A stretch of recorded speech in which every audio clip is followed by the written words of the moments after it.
박근혜 대통령이 골프 활성화를 주문하고 나섰습니다. 그러자 최경환 경제부총리가 골프에 특별 소비세가 붙는 문제를 꺼내들었습니다. 골프 특소세를 없애거나 깎자는 얘기입니다. 세금 문제로 국민들의 신경이 그 어느 때보다 날카로운 지금 어떻게 이런 얘기가 나올 수 있을지 이해가 잘 되지 않습니다. 비박계가 당대표와 원내대표를 장악한 새누리당에서는 박근혜 정부의 증세 없는 복지 주장은 현실적으로 불가능하다는 말이 공공연하게 나오기 시작했습니다. 종북시장이라는 공격을 받고 있는 이재명 성남시장이 내일 검찰에 출두합니다. 뉴스K가 오늘 미리 만나서 이 시장의 얘기를 들어봤습니다.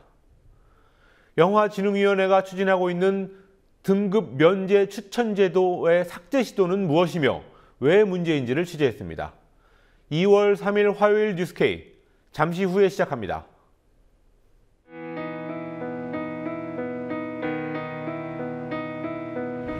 (1960년 4월 19일) 당시 언론은 빨갱이 데모라고 했습니다.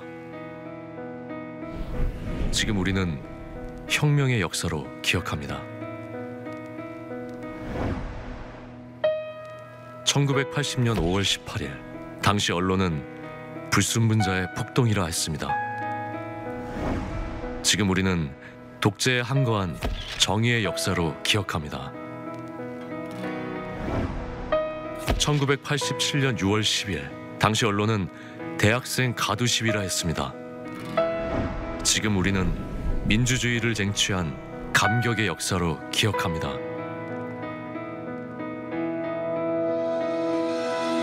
백 없고 돈 없는 노동자, 서민, 학생들이 스스로 타올라 역사를 만들었습니다. 현실은 다시 타오를 것을 요구하고 있습니다. 아니, 이미 타오르고 있습니다.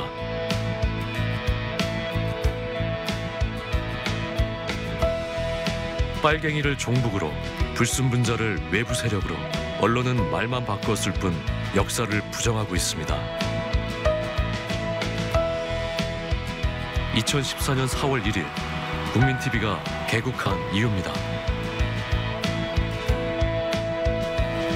국민TV는 역사를 역사로 기록하겠습니다.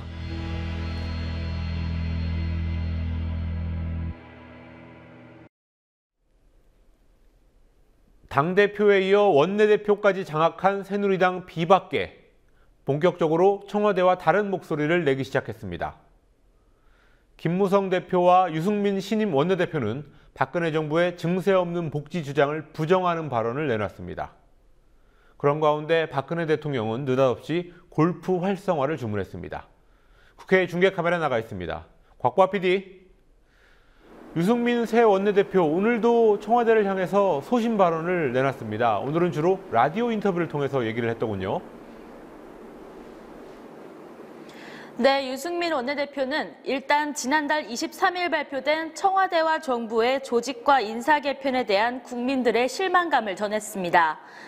유 원내대표는 KBS 라디오 인터뷰에서 몇 명 교체만 가지고 인적 쇄신이라고 생각하지는 않는다며 김기춘 비서실장과 문고리 3인방이 포함된 대규모 인적 쇄신을 주문했습니다.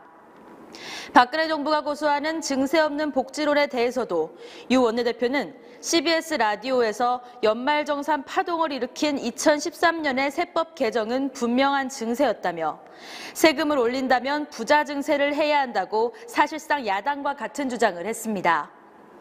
또 유 원내대표는 건강보험료 개편 백지화 발표는 잘못된 것이라며 저소득층한테 혜택을 주려던 개편 취지가 옳으니 당장 논의를 시작하겠다고 말했습니다. 야권과 시민사회의 반발은 물론 여당 신임 원내대표 등도 이 같은 입장을 밝히자 보건복지부는 오늘 오후 건보료 개편에 대해 여당과 논의할 수 있다며 백지화 방침을 엿새 만에 뒤집었습니다. 비박계 쌍두마차인 김무성 대표도 유승민 원내대표하고 박자를 맞췄습니다. 국회 본회의 교섭단체 대표연설이라는 아주 공식적인 자리에서 증세 없는 복지는 불가능하다라고 박근혜 정부와 정반대의 말을 했군요. 그렇습니다. 김무성 대표는 정치인들이 불가능한 말로 국민을 속이면 안 된다는 말까지 했습니다. 오늘 오전 교섭단체 대표 연설 잠시 들어보시겠습니다. 최근 한 여러 조사를 보면 정세 없는 복지에 대해서는 국민의 65%가 불가능하다는 인식을 보였습니다. 정세 없는 복지는 불가능하며 정치인이 그러한 말로 국민을 속이는 것은 옳지 못합니다. 정치인이 인기에만 영합하면 그 나라는 미래가 없다는 사실을 아르헨티나와 그리스의 사례에서 쉽게 찾아볼 수 있습니다.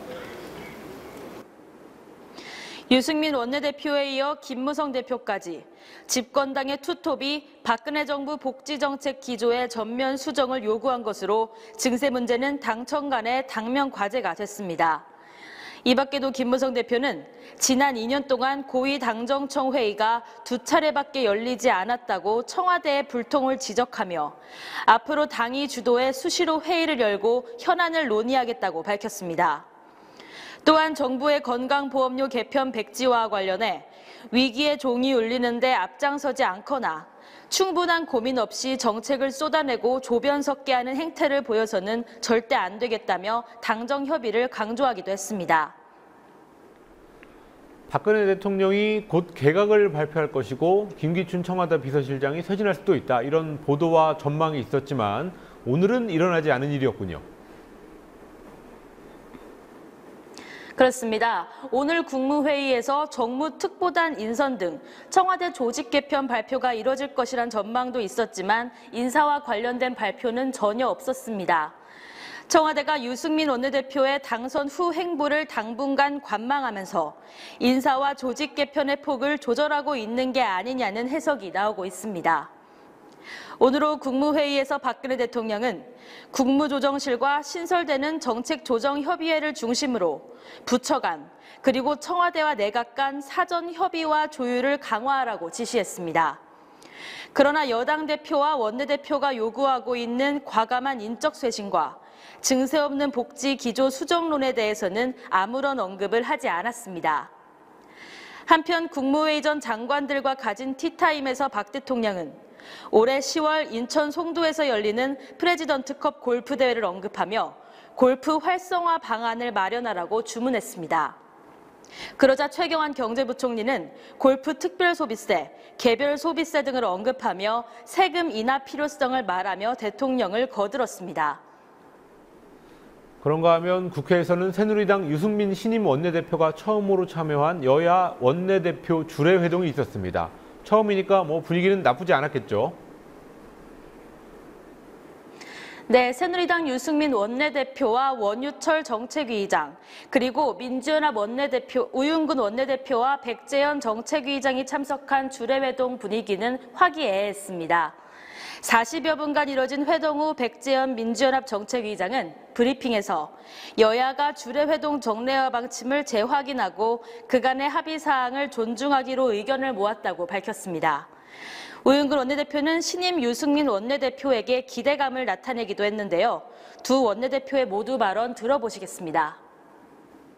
비우고 빈손으로 와서 말씀을 듣고 또 앞으로 방향을 정하는 그런 날이 되는 것 같습니다. 청와대는 물론 야당과의 소통에도 잘할 것으로 기대하고 있습니다. 이 밖에도 유승민 원내대표는 오늘 심상정 정의당 원내대표, 정의화 국회의장과 만나 여당 원내대표 자격으로 상견례를 했습니다. 지금까지 국회에서 국민TV 뉴스 곽보아입니다. 김기춘 대통령 비서실장, 오늘도 살아남았습니다. 일부 장관들과 청와대 비서진에 대한 인사가 발표될 것이라는 보도가 있었지만 발표는 이루어지지 않았습니다. 김기춘 실장이 곧 바뀐다고 하다가 그렇지 않았던 사례, 이번이 처음은 아닙니다. 교체설을 흘려서 비판의 날을 일단 무디게 하고 시간이 지나면 뭉개는 수법을 쓰는 것 아니냐 하는 시각도 있습니다. 불멸의 김기춘, 강신혜 PD가 보도합니다. 김기춘 대통령 비서실장은 박근혜 정부 출범 첫 해인 2013년 8월 대통령의 부름을 받고 청와대에 입성했습니다. 검찰총장과 법무부 장관을 지낸 그가 청와대 비서실장이 된 까닭은 검찰 다잡기를 해야 한다는 정권의 필요성 때문이란 분석이 지배적이었습니다. 그 후 최동욱 당시 검찰총장 찍어내기 사태가 불거지자 세간의 시선은 곧장 김기춘 실장을 향했습니다. 김 실장이 찍어내기 과정을 주도했다는 겁니다. 야당은 김 실장의 청와대 입성 한 달 후부터 사퇴를 요구하기 시작했습니다. 진영 보건복지부 장관이 기초연금 문제로 대통령과 마찰을 빚으며 9월 23일 사의를 표명할 때에도 김기춘 개입설이 불거졌습니다. 진영 장관이 이 문제로 대통령 면담을 신청했으나 청와대 비서실로부터 거절당했다는 주장이 나왔기 때문입니다. 야당은 다시 김기춘 사퇴를 요구했지만 김 실장은 끄떡도 하지 않았습니다. 그럼 김기춘 실장에게 닥친 최대의 위기는 지난해 세월호 참사였습니다. 세월호 참사 대응 과정에서 대통령을 보좌하는 데 실패했다는 평가가 나오면서 이제는 정말 책임지고 물러나야 한다는 말이 쏟아졌습니다. 이어 국무총리 후보자 낙마, 추가 후보자 추천 실패로 김기춘 실장은 벼랑 끝으로 몰렸습니다. 안대희 후보자가 지난해 5월 정관 예우 논란 속에 사퇴했고 다음으로 지명된 문창극 후보자가 망원 동영상 파동으로 인사청문회를 치르지도 못하고 낙마했습니다. 그러자 야권은 물론이고 여권에서도 청와대 인사위원장을 겸하는 김 실장이 사퇴해야 한다는 목소리가 거셌습니다. 그러나 김 실장은 그 시련마저 이겨냈습니다. 7월 7일 국회에서 세월호 참사당이 대통령의 위치는 알지 못했다는 비서실장으로서 부적절한 답변을 했지만 그래도 김 실장은 살아남았습니다. 지난해 말 불거진 비선실세 국정개입 의혹, 김영한 전 민정수석의 항명 사태 등으로 김기춘 사태로는 새해 들어서도 계속됐지만 지난달 23일 청와대 조직 개편 명단에서 그의 이름은 없었습니다. 박 대통령은 신년 기자회견에서 우리 비서실장께서는 정말 드물게 사심이 없는 분이라며 강한 신임을 드러냈습니다. 대통령 지지율이 최저치를 경신하는 최근의 상황에서 인적 쇄신의 상징이 돼버린 김기춘 실장이 물러날 것이라는 전망과 보도가 쏟아지고 있지만 사퇴 소식은 오늘도 들려오지 않았습니다. 국민TV 뉴스 강신혜입니다. 대통령 지지율 폭락 분위기를 쇄신하는 차원에서 단행된 신임 국무총리자 지명이 오히려 폭락세를 가파르게 하는 것 아닌가 싶습니다. 이완구 총리 후보자를 둘러싼 의혹이 오늘만 해도 서너 개가 더 나왔습니다. 전두환 신군부의 대표적인 인권 침해 사건이었던 삼청교육대 운영에 당시 경찰이던 이 후보자가 발을 담근 사실이 자세히 드러났습니다. 조아라 PD가 보도합니다. 2007년 국방부 과거사 진상규명위원회가 발간한 5공화국 당시 삼청교육대 사건 조사보고서입니다. 삼청교육 집행 관련자 명단에 이완구 국무총리 후보자의 이름이 있습니다. 총리 인사청문 보고서에 포함된 이 후보자의 경력을 보면 1980년 6월부터 5개월간 국가보위 비상대책위원회 내무분과위원회에 파견된 걸로 나옵니다. 국보위는 1979년 12.12 쿠데타와 이듬해 5.17 쿠데타를 일으킨 신군부가 만든 임시행정기구로 상임위원장은 전두환 전 대통령이었습니다. 삼청교육대는 1980년 5월 국보위가 불량배 소탕 계획에 의거해 군부대 내에 설치한 기관으로 대규모 인권 침해가 발생했던 곳입니다. 이완구 후보자가 활동했던 국보위 내무분과위원회는 불량배 첩보 수집과 검거, 신고, 자수권고 등의 업무를 했습니다. 이 후보자는 1974년 행정고시에 합격한 뒤 경제기획원 사무관으로 일하다가 1977년 9월 치안본부로 전직한 후 경찰 자격으로 1980년 6월 국보위로 파견됐습니다. 새정치민주연합 진성준 의원은 당시 이 후보자가 삼청교육대 계획 수립과 집행에 핵심적인 역할을 했다고 주장했습니다. 이 삼청교육대 사건과 관련해서 이완구 후보자는 자신의 인식과 입장을 밝히고 당시 국보위 내무분과위에서 자신이 어떤 역할을 수행했는지 국민 앞에 솔직하게 털어놓고 용서를 구해야 할 것입니다. 이완구 후보자 측은 해명 자료에서 실무 행정요원을 맡았을 뿐이라며 근무 명령에 따라 업무를 수행한 것이라고 말했습니다. 이완구 후보자가 이른바 황제 특강을 했다는 대전 우송대학교입니다. 이 후보자는 2010년부터 1년 4개월간 이 대학 국제경영학과 석자 교수를 지냈습니다.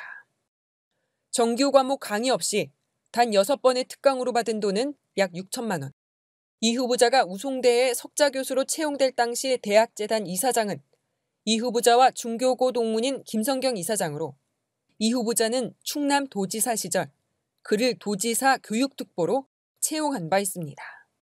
이 대학 이사장과 충남도지사가 서로 특보 자리와 석자 교수 자리를 주거니 받거니 한 거지요. 학문의 상하탑 석자 교수라는 자리가 보훈 인사 자리로 전락한 것입니다. 이에 대해 이완구 후보자는 교직원 대상 특강 수당과 자문료도 포함된 것이라고 반박했습니다. 하지만 보훈 인사에 대해선 특별한 해명을 내놓지 않았습니다. 강남 타워팰리스 매매에 대해선 다운계약서 문제에서 나아가 투기 의혹이 추가됐습니다. 미등기 분양권을 말하는 속칭 딱지를 샀다가 9개월 만에 팔아 2억여 원의 차익을 남긴 것으로 드러났기 때문입니다. 인사청문회 준비단의 타워팰리스 관련 자료와 경향신문 보도에 따르면 이완구 후보자는 2003년 타워팰리스를 구입하면서 4억 5,800여만 원의 웃돈을 얹어 분양권을 사들였습니다. 이후 이 후보자는 이 아파트를 16억 4천만 원에 팔아 2억 2천여만 원의 순수익을 남겼습니다. 민주연합 박수현 대변인은 부동산 투기의 전형적인 행보와 무엇이 다른지 묻지 않을 수 없다고 지적했습니다. 청문회 준비단은 정상적으로 매매되는 분양권으로 딱지가 아니라며 잔금 지급 때 등기를 완료했고 분양권 취득 후 전매한 사실이 없으므로 미등기 전매라는 보도는 사실이 아니라고 말했습니다. 준비단은 분양권 전매 사실과 건설사에 납부한 잔금을 숨겼다는 의혹에 대해서는 자료를 작성한 실무자의 실수라고 주장했습니다. 구민TV 뉴스 조아라입니다.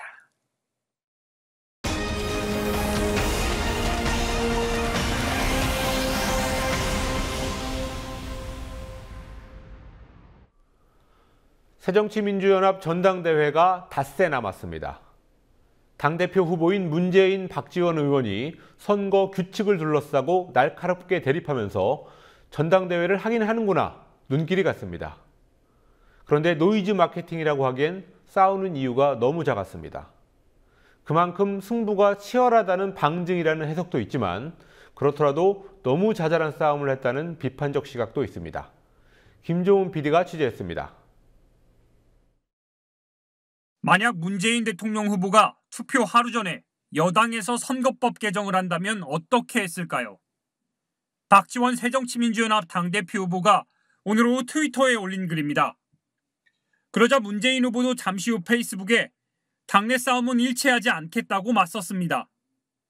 민주연합 대표 선거 경선룰 논란에서 전당대회 준비위원회가 어제 오후 문 후보의 주장에 손을 들어주면서 문재인, 박지원 두 후보의 팽팽한 신경전이 이어지고 있습니다. 논란은 대표 선거 결과의 25%가 반영되는 일반 당원과 국민 여론조사를 둘러싼 것입니다. 새 후보자들 외에 추가된 지지 후보 없음 답변을 최종 득표율 계산에 넣느냐 마느냐를 두고 문박 양진영이 각기 다른 해석을 내놨습니다.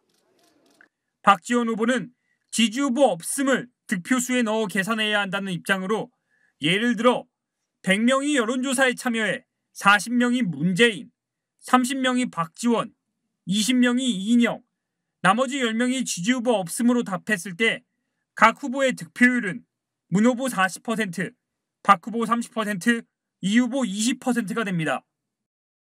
반면 문재인 후보 측은 지지 후보 없음을 계산해서 빼야 한다는 입장으로 지지 후보 없음 10명을 뺀 90명을 기준으로 해서 문재인 후보의 득표율은 90분의 40인 44.4%, 박지원 33.3%, 이인영 22.2%가 됩니다.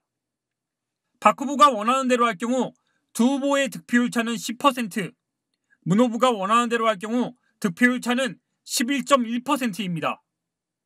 그러나 민주연합 경선룰은 이미 지난해 12월 29일 경선 시행색 측으로 합의된 상태로 경선을 코앞에 두고 양진영에서 자신들이 유리한 방향으로 해석해 문제가 불거졌습니다.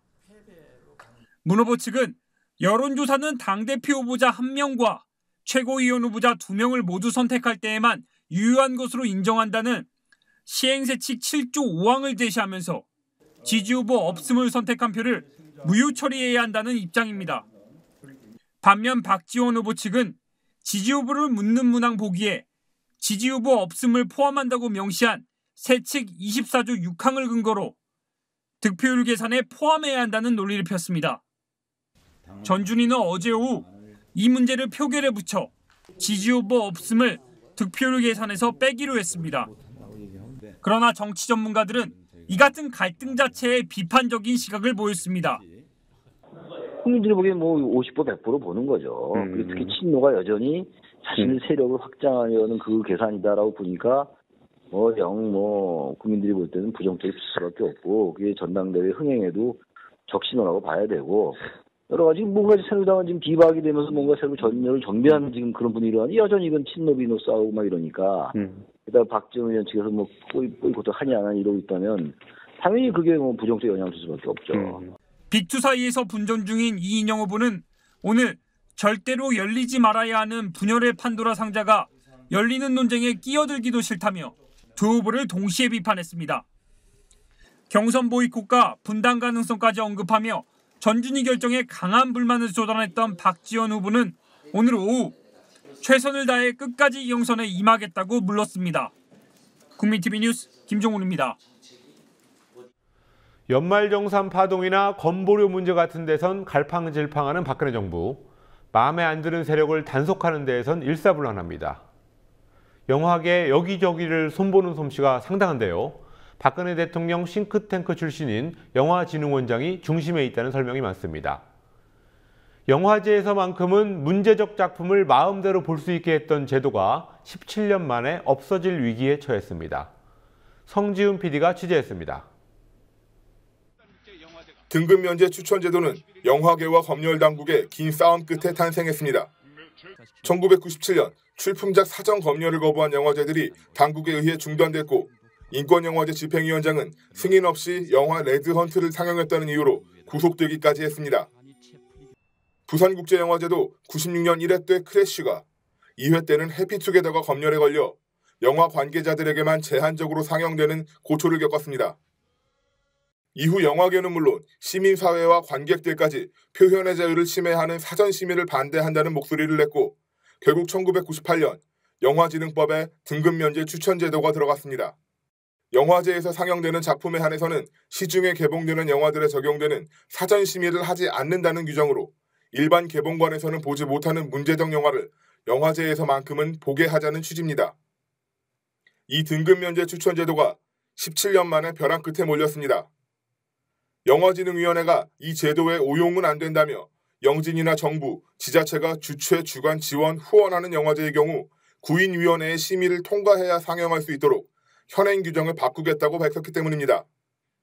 이 같은 입장은 영화 다이빙배의 상영을 이유로 서병수 부산시장이 이용관 부산영화제 집행위원장의 사퇴를 압박했다는 논란 직후에 나와 정권의 입맛에 맞지 않는 영화의 상영을 막는 흐름의 한 부분이란 해석이 지배적입니다. 영진이가 영화제 상영작 사전심의와 독립영화에 대한 사실상의 검열을 동시에 추진한다는 것입니다.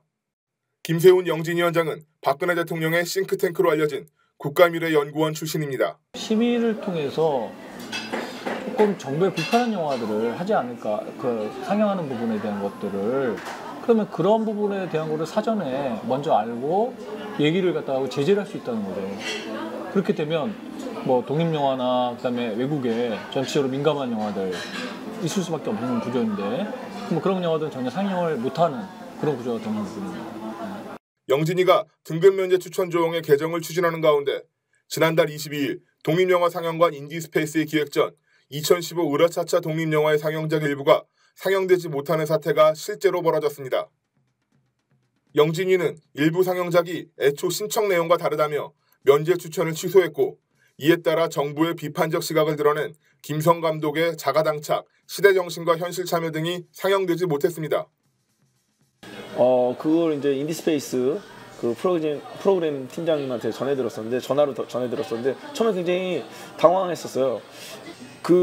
이 정도의 풍자는 게다가 이제 마네킹과 그림 이제 사진으로 만든 이런 퍼핀 애니메이션이기 때문에 굉장히 사실 의미는 노골적이지만 잔인하지도 않고 어떻게 보면 우스꽝스러운 그런 모양새이기 때문에 이걸 가지고 제한사항을 내린다고는 전혀 예상하지도 못했습니다. 파문이 커지자 김세훈 영진위원장은 어제 부산국제영화제, 전주국제영화제, 제천국제음악영화제, 서울국제여성영화제 집행위원장들을 만나 등급면제 추천제도 개정을 보류하겠다고 밝혔습니다. 하지만 비판 여론에 못 이겨 개정을 유보했을 뿐 정부가 영화계를 입맛대로 관리하려는 시도는 여전하다는 지적입니다. 영진위는 예술영화전용관 운영 지원 사업을 올해부터는 영진위가 인정한 26개 영화에만 지원금을 주는 쪽으로 개편하려는 시도도 하고 있습니다. 그동안은 예술영화전용관의 자체 프로그램에 따라 일정 좌석 이상의 점유율을 보장해주는 방식으로 지원이 이루어졌지만 영진위의 개편한 대로라면 전용관의 자체 프로그램과는 관계없이 영진위가 지정한 영화만 지원을 받게 됩니다. 영진위는 지난달 23일 예술영화관 운영자들을 대상으로 비공개 간담회를 열어 이 같은 방침을 통보했습니다. 예술영화관들이 똑같이 이제 뭐 서울에도 독립예술영화관들이 있고 그다음에 지방도 있고 그런데 여기들이 모든 프로그램이 목금토는 같아지는 것가 됩니다. 과연 독립예술영화관에 대한 지원 사업인지 아니면 이거를 영진위 배급에 독립영화를 갖다 하려고 그러는 건지 아니면 독립영화를 영진위가 입맛에 맞는 영화들만 선정해서 지원을 하겠다는 건지. 이에 한국독립영화협회, 한국시네마테크협의회 등은 성명서를 내고 개편안은 예술영화관의 작품 선정과 편성의 자율성을 침해하고 특정 영화가 지원에서 배제되는 방식이라고 비판했습니다. 국민TV 뉴스 성지훈입니다.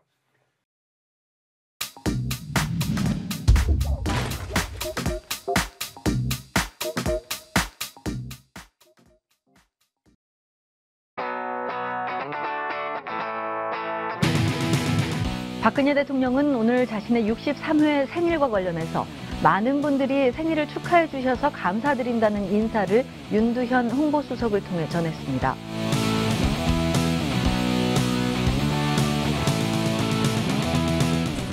여러 가지 어려움에 처해 계신 대통령의 생신날 누가 따뜻한 생신 창야도 차려드렸는지 마음이 좀 쓰입니다. 시진핑 중국 국가주석이 오늘 박근혜 대통령의 생일을 맞아 친필 축하 서한을 보내왔습니다. 지난달 30일 미리 도착한 축하 서한에는 박 대통령의 생신을 맞아 진심 어린 축하와 마음 깊은 축원을 드린다는 내용이 적혀 있었습니다.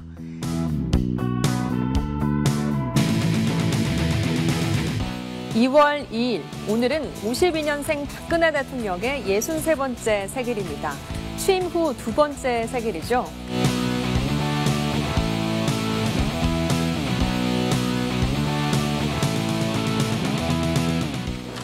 박 대통령은 다자 정상외교 무대에서 매력적인 대통령의 진가를 10분 발휘했습니다.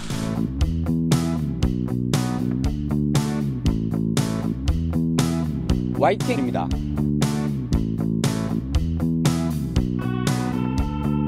네, 첫 번째 주제를 형님 생일 축하해요 라고 해봤습니다. 왜 언니에게 생일 축하 말씀 안 전하십니까? 직접 언니가 앞에 계시다 생각하고. 저희 형님 자랑스럽고 우리가 많이 성원하고 형님 파이팅.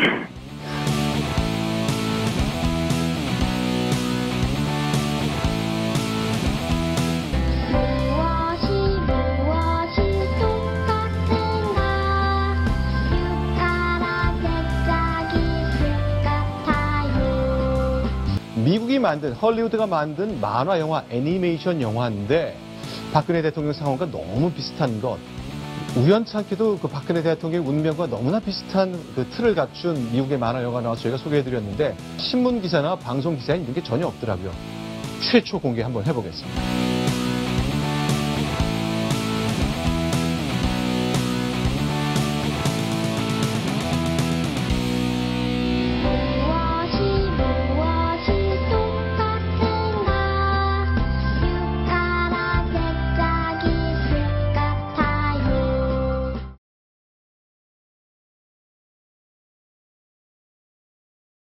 함께 만드는 언론 미디어협동조합 여기는 국민TV 함께 만드는 언론 미디어협동조합 여기는 국민TV. 박상옥 대법관 후보자가 1987년 6월 항쟁의 도화선이 됐던 박종철 고문치사 사건을 수사했던 검사였던 것으로 확인됐습니다. 탁친이 억하고 죽었다. 경찰이 물고문을 숨기고자 늘어놓은 궤변을 눈감아줬던 것이 당시의 검찰입니다. 시민단체들은 청와대를 향해 박 후보자에 대한 임명동의 철회를 요구하고 있습니다. 뉴스리뷰 노주민 PD와 이 문제부터 알아보겠습니다. 어서 오시죠. 안녕하십니까. 예, 박상옥 대법관 후보자의 과거 경력 문제 한번 살펴볼까요? 네, 정의당 서기호 의원이 오늘 박 후보자가 과거 박종철 고문치사 사건을 맡았다고 밝혔습니다. 판사 출신인 서기호 의원은 대법관 후보자 인사청문 특별위원회 위원인데요. 예. 서 의원은 또한 박 후보자의 주요 경력이나 대법관 임명동의 요청 사유에는 이 경력이 누락돼 있었다고 지적했습니다. 논란이 될 것을 우려해서 고의적으로 누락시킨 게 아니냐는 의혹을 제기한 겁니다. 예, 어쨌든 박 후보자가 그 박종철 고문치사 사건을 담당했던 거는 사실이죠. 예, 그렇습니다. 서기호 의원은 박 후보자의 고문치사 사건 관련 사실을 밝히면서 사진을 또 한 장 제공했습니다. 예. 지난 1987년 동아일보가 박종철 군 고문치사 사건을 검토하고 있는 검사들이라고 보도한 사진입니다. 지금 보시는 인물이 박상옥 당시 검사인데요. 예. 박 후보자 측은 수사 과정에서 외압이 있었는지는 알지 못했다라는 입장을 밝혔습니다. 박종철 고문치사 사건은 안기부, 검찰, 청와대 비서실 등이 조직적으로 가담했던 사건입니다. 경찰이 당시 대학생이었던 박종철 군을 불법 연행하고 또 물고문으로 사망에 이르게 하자 정부 차원에서 은폐를 시행한 건데요. 천주교 정의구현사재단에 의해서 진상이 밝혀지면서 87년 민주항쟁의 도화선이 됐습니다. 예, 그렇다면 당시 검찰 수사 과정에는 어떤 문제가 있었는지 한번 살펴보겠습니다. 네, 지난 2009년 진실화해를 위한 과거사 진상조사위원회는 검찰이 수사 과정에서 사안을 조작하거나 축소하거나 은폐하려 했다고 밝혔습니다. 검찰의 수사 과정을 좀 간략하게 보시겠습니다. 예. 우선 87년 2월 1차 조사 때 검찰은 고문경찰관 2명을 수사하는 과정에서요. 3명의 공범이 더 있다는 자백을 받고도 공범을 기소하지 않았습니다. 그리고 같은 해 5월 2차 조사 때는 탁친이 억하고 죽었다는 유명한 궤변을 늘어놓은 인물이죠. 당시 치안본부장 강모 씨를 무혐의 처분했습니다. 검찰은 민주항쟁이 일어난 뒤에야 강 씨를 구속했습니다. 네, 오늘 이 소식을 전한 서기호 의원은 대법관은 사회정의를 수호하는 최후의 보루라면서 권력에 굴복해서 헌법이 보장한 수사 독립성을 지키지 못한 박 후보자가 과연 자질이 있는지 의문을 제기했습니다. 또 민주열사 박종철 기념사업회, 전국민주화운동 유가족협의회 등 7개 시민사회단체는 내일 청와대 앞에서 박 후보자에 대한 임명동의 철회를 요구할 계획입니다. 예, 그리고요. 오늘 대법원 인사 발표가 있었습니다. 원세훈 전 국정원장에게 선거법 위반에 대해서는 무죄를 선고했던 판사가 이번에 승진이 됐군요. 네, 대법원이 오늘 고위법관 61명에 대한 인사를 발표했습니다. 그런데 지난해 9월 국정원 정치댓글 사건으로 기소된 원세훈 전 국정원장에게 무죄를 선고했던 이범균 판사도 승진 명단에 올랐습니다. 현재 서울중앙지법 부장판사인 이 판사는 12일자로 대구 고등법원 부장판사에 임명될 예정입니다. 예, 이 판사가 당시에 국정원법 위반은 유죄다. 그렇지만 공직선거법 위반은 무죄다. 이런 판결을 내렸죠. 네, 국정원 심리전단의 댓글이 정치 관여는 맞지만 선거운동은 아니라는 것이었고요. 예. 당시 현직 부장판사가 이 판결을 지록위마라고 비판한 글이 화제가 됐습니다. 수원지법 성남지원의 김동진 부장판사는 법원 내부 게시판에 법치주의는 죽었다라는 제목의 글을 게재했습니다. 선거 개입과 관련하는 정치 개입이라는 것은 뭘 말하는 것이냐고 반문하면서 정의를 위한 판결인가 아니면 고법 부장판사 승진 심사를 두고 사심을 담아 쓴 판결인가 나는 후자라고 생각한다라고 말했습니다. 네, 이게 지난해 9월 이 코튼에서 올라가면서 굉장히 화제가 됐는데요. 또 인과관계의 사실 여부를 떠나서 부장판사, 고법 부장판사로 승진할 것이라는 예측은 어쨌든 현실이 됐습니다. 예. 근데 이 이범균 판사라는 사람, 원세훈 전 원장에 대한 판결 전에는 상당히 진보적인 판결을 몇 번 내린 사례가 있던데요. 예, 지난 2013년에는 이른바 박근혜 풍자 포스터를 그린 팝아티스트 이하 씨에게 무죄를 선고했고요. 같은 해 이른바 서울시 공무원 간첩 조장 1심 재판에서 유우성 씨의 간첩 혐의가 인정되지 않는다고 판결했습니다. 하지만 지난해 국정원 정치 댓글 사건을 맡은 뒤부터는 성향이 달라졌다는 평가를 받았는데요. 일각에서는 승진을 염두에 두지 않았겠냐는 추론도 제기됐습니다. 예, 앞에서 정치권 소식 때 잠깐 전해드렸습니다만은 건보료 개편안, 건보료 부가체계 개편에 대해서 정부 측 입장이 또 바뀌었더군요. 네, 새누리당 지도부가 건보료 개선안 재추진 의사를 밝힌 뒤에 엿새 만에 말을 바꿨습니다. 예. 보건복지부의 이동욱 건강보험정책국장은 오늘 당정 협의를 통해서 건보료 부가체계 개편을 논의하는 만큼 가능하지 않겠냐라고 재추진이 가능하다는 것을 시사했습니다. 예, 이렇게 입장 바꾼 게 벌써 세 번째죠? 예, 그렇습니다. 지난 1월부터 입장이 어떻게 바뀌어왔는지 또 보시겠습니다. 예. 우선 애초에 1월 14일에 개선안 최종안을 확정하고 발표하기로 예정했는데요. 이 날짜를 갑자기 29일로 연기했습니다. 하지만 29일 바로 전날인 28일에 문영표 보건복지부 장관이 금년 중 개선안을 만들지 않겠다라고 돌연하지 않겠다는 입장을 밝혔고요. 그 다음 날 여론이 악화되자 민경욱 청와대 대변인은 백지화된 것은 아니다라고 수습하고 나섰습니다. 그 뒤에 건보료 개선기획단은 정부 의지가 보이지 않는다면서 자진해체하는 일도 있었고요. 그리고 오늘 새누리당 지도부가 개선안을 추진하겠다라는 의사를 좀 강하게 밝히니까 보건복지부가 다시 당정협의를 갖겠다고 또 180도 입장을 바뀌었습니다. 예, 그런데 이게 실제로 실현이 될지는 조금 시간을 두고 봐야 될 것 같습니다. 예, 그렇습니다. 예, 합리적인 진보를 표방하는 국민모임의 신당추진위원회 4월 보궐선거에 독자 후보를 내겠다 이렇게 공개를 했군요. 네, 국민모임 신당추진위가 오늘 본격적인 창당 계획을 알렸습니다. 국민모임은 국회 브리핑을 통해서 오는 18일까지 정치권, 노동계, 청년 등이 참여하는 창당 주비위원회를 출범시키겠다고 밝혔습니다. 오민혜 대변인은 오는 4월 보궐선거 지역에 독자적인 후보를 출마시키겠다고 발표했습니다. 4.19 보궐선거 지역인 광주, 서울, 관악, 성남의 세 지역에 국민의 눈물을 닦아줄 수 있는 적합한 후보자를 적극 물색하여 반드시 당선이 되도록 노력하겠습니다. 예, 그리고 기존 야당 인사들, 새정치민주연합 같은 야당 인사들의 참여 계획도 발표가 됐군요. 네, 우선 내일은 정동영 민주연합 상임고문과 첫 번째 회동을 가질 예정입니다. 예. 그리고 내일 회동에는 최규식, 임종인, 김성우, 유원일 전 의원도 동석하는 것으로 전해졌습니다. 이 자리에서는 4월 보궐선거 승리 방안, 민주연합 개혁파의 역할 분담 등이 상의될 계획이라고 합니다. 또 다음 날인 5일에는 광주에서 열릴 대토론회에 천정배 전 장관이 토론자로 참석할 계획입니다. 예, 그렇지만 이 천정배 전 법무장관의 거취 아직 결정된 건 아니지 않습니까? 네, 아직까지 거취에 대해서 공식적으로 발표된 것은 없습니다. 또 한편 정의당과의 연대 논의도 아직 진행 중인데요. 국민모임은 오는 5일에 정의당 측과 보궐선거 사안 등을 논의한다는 방침입니다. 예, 노주민 PD 수고하셨습니다. 예. 경기도 성남시의 이재명 시장이 내일 서울중앙지검에 조사를 받으러 나갑니다. 성남시청 청소용역업체 직원 2~3명이 구 통합진보당의 당원인데 그런 업체에 용역을 준 것은 뭔가 수상하다는 겁니다. 이재명 시장은 입찰심사에서 최고점을 준 새누리당 소속의 시의원, 그리고 이 회사에 보조금을 준 이명박 박근혜 정부부터 조사해야 하는 것 아니냐라고 항변하고 있습니다. 유지연 PD가 인터뷰했습니다. 이 나눔 환경이라고 하는 회사는 청소 노동자들이 만든 협동조합입니다. 이 선정 심사 자체를 시가 한 게 아니고 새누리당 시의원, 대학 교수, 회계사 같은 외부 전문가들이 심사를 했습니다. 근데 심사 결과를 저희가 최근에 문제가 되면서 한번 뒤져봤더니 새누리당 시의원이 가장 높은 점수를 줘서 선정이 됐습니다.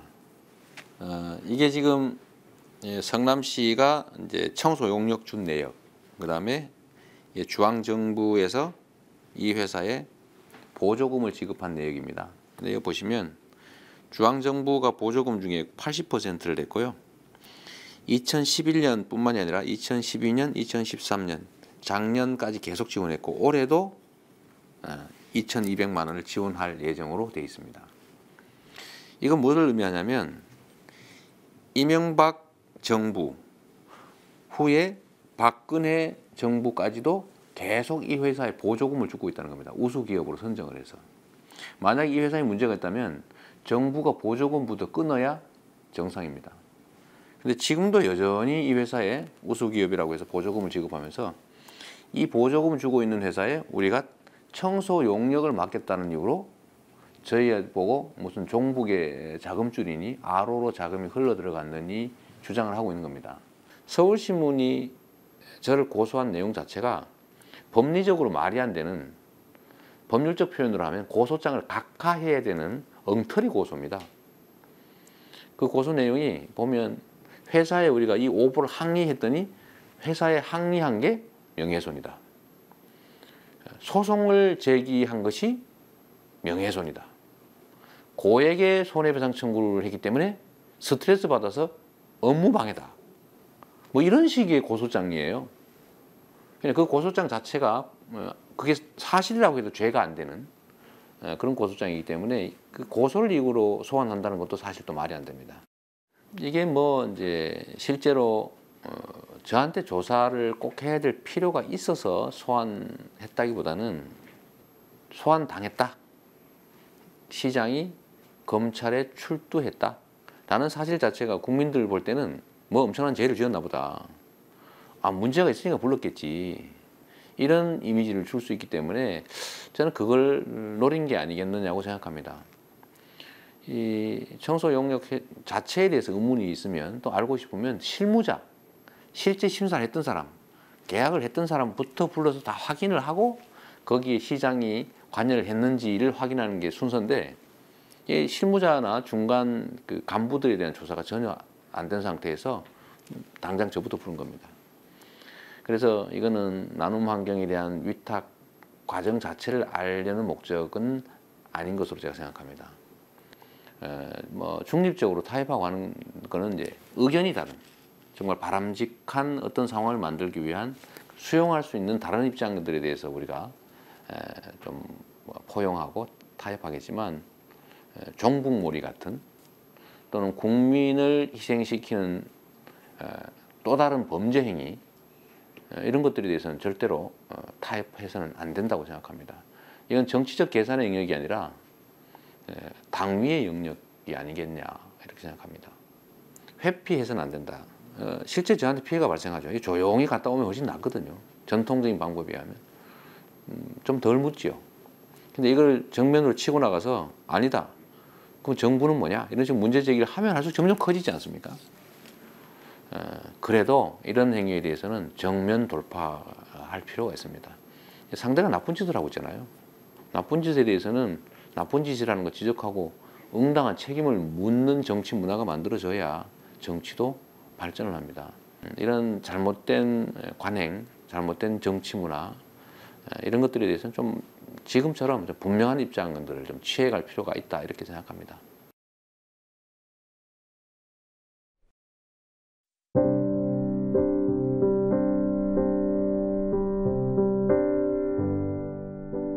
독감이 횡행하고 있습니다.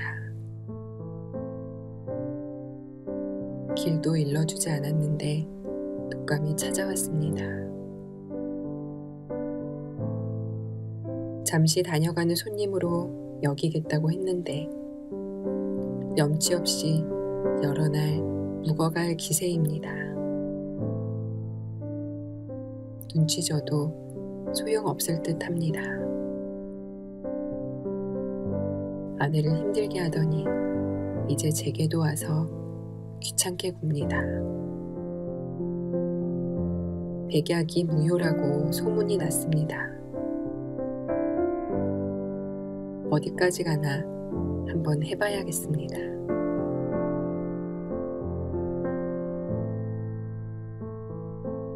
떠날 때는 어떤 얼굴 하고 가는지 지켜볼 생각입니다. 감기 조심.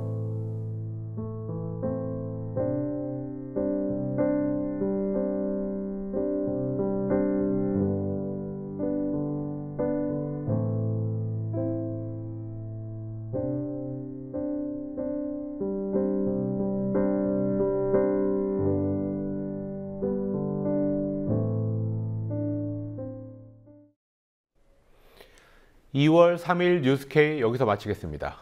시청해주신 여러분 고맙습니다.